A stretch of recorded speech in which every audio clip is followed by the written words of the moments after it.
ഇന്ന് നമുക്കൊരു nostalgic feel തരുന്ന ഒരു ഐറ്റം തന്നെയാണ് നോർമൽ ഇലയട.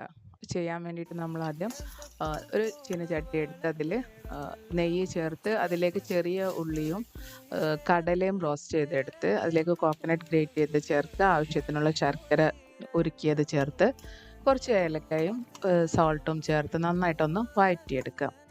എന്നിട്ട് നമ്മൾ നമ്മുടെ ഡവിന് വേണ്ടിയിട്ട് അരിപ്പൊടിയിൽ പച്ചരിപ്പൊടിയിൽ കുറച്ച് നെയ്യും ഉപ്പും ചേർത്ത് നല്ല തിളച്ച വെള്ളം ചേർത്ത് വഴറ്റി അതിൽ ഇതുപോലെ ബോൾസ് ആക്കിയിട്ട് നമ്മൾ ഒന്ന് ഇലയിൽ വെച്ച് പരത്തിയെടുത്ത് അതിലേക്ക് ഫില്ലിങ്ങും വെച്ച് നമുക്ക് സ്റ്റീം ചെയ്തെടുക്കാം.